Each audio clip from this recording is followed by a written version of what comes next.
రమ్యకృష్ణ తన కెరీర్ ప్రారంభ రోజులను గుర్తు చేసుకున్నారు. అప్పట్లో ఐరన్ లెగ్ అని పిలిచేవారని చెప్పారు. వరుస ఫ్లాపుల తర్వాత విశ్వనాథ్ సినిమా మలుపు తిప్పింది. ఆ తర్వాత కెరీర్ స్పీడ్ గా పుంజుకుంది. ఈ విషయం గురించి పూర్తి డీటెయిల్స్ చూద్దాం. స్టార్ హీరోలతో నటించి మెప్పించిన సీనియర్ హీరోయిన్ రమ్యకృష్ణ తన కెరీర్ ఆరంభ దశను గుర్తు చేసుకున్నారు. జగపతి బాబు హోస్ట్ గా వ్యవహరిస్తున్న జయంబు నిశ్చయంబురా టాక్ షోలో ఆమె అతిథిగా పాల్గొన్నారు. నా కెరీర్ ప్రారంభంలో అందరూ నన్ను ఐరన్ లెగ్ అని పిలిచేవారు. తెలుగులో నా తొలి చిత్రం భలే మిత్రులు, అందులో సెకండ్ హీరోయిన్ గా నటించాను. వరుసగా 7 సంవత్సరాలు నా సినిమాలన్నీ ఫ్లాప్ అయ్యాయి అని ఆమె వెల్లడించారు. ఇంకా రమ్యకృష్ణ మాట్లాడుతూ ఆ ఫ్లాపుల సమయంలో దర్శకుడు కె విశ్వనాథ్ సూత్రధారులు సినిమా కోసం ఆడిషన్ కి పిలిచారు. డాన్స్ చేయమని చెప్పారు. ఆయనకు నచ్చి ఒప్పుకున్నారు. ఆ ఒక్క సినిమాతో యాక్టింగ్ లో స్కూల్, కాలేజ్, పీజీ అంతా నేర్చుకున్నాను. అదే నా కెరీర్ కు మొదటి మెట్టు.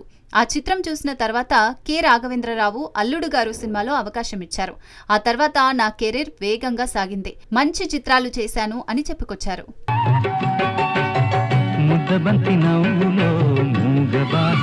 సూపర్ స్టార్ రజనీకాంత్ తాజా చిత్రం కూలీకి ఏ సర్టిఫికేట్ రావడంతో థియేటర్లలో పూర్తి రీచ్ కాలేదు. బలమైన ఓపెనింగ్ ఉన్నా ప్రేక్షకులను పూర్తిగా ఆకట్టుకోలేకపోయింది. దీంతో రజనీ ఓ కీలక నిర్ణయం తీసుకున్నారు. ఇకపై ఏ రేటెడ్ అంశాలు లేకుండా ఫ్యామిలీ ఎంటర్టైనర్లపై దృష్టి సారించనున్నారు. ఆ విషయం గురించి పూర్తి డీటెయిల్స్ చూద్దాం. సూపర్ స్టార్ రజనీకాంత్ నటించిన కూలీ చిత్రానికి సెన్సార్ బోర్డు ఏ సర్టిఫికేట్ ఇవ్వడం తెలిసిందే. దీంతో థియేటర్లలో అందరూ చూడలేకపోయారు. రిలీజ్ మొదటి రోజుల్లో భారీ కలెక్షన్లు సాధించిన ప్రేక్షకులను పూర్తిగా సంతృప్తి పరచలేకపోయింది. ఈ ప్రభావంతో రజనీకాంత్ ఇకపై తన చిత్రాలు ఏ రేటెడ్ అంశాలు ఉండకూడదని నిర్ణయించారు. ప్రస్తుతం ఆయన జైలర్ 2లో నటిస్తున్నారు. ఇదిలా ఉండగా దర్శకుడు సుందర్ సి రజనీకి కొన్ని కథలు వినిపించారు.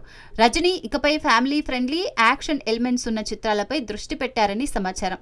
కోలీవుడ్ వర్గాల్లో ఈ విషయం హాట్ టాపిక్ గా మారింది. రజనీ ఈ నిర్ణయంతో ప్రేక్షకులను మరింత దగ్గర చేస్తారని అభిమానులు ఆశిస్తున్నారు. ఇక రజనీకాంత్ రాబోయే చిత్రాలు ఎలాంటి విజయాలు సాధిస్తాయో అని అందరూ ఆసక్తిగా ఎదురు చూస్తున్నారు.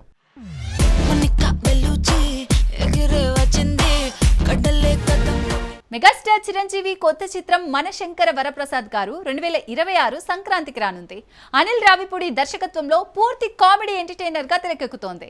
గత చిత్రం సంక్రాంతికి వస్తున్నాం హిట్ కావడంతో ఈసారి 300 కోట్ల గ్రాస్ సాధిస్తారా అనే చర్చ జోరుగా సాగుతోంది.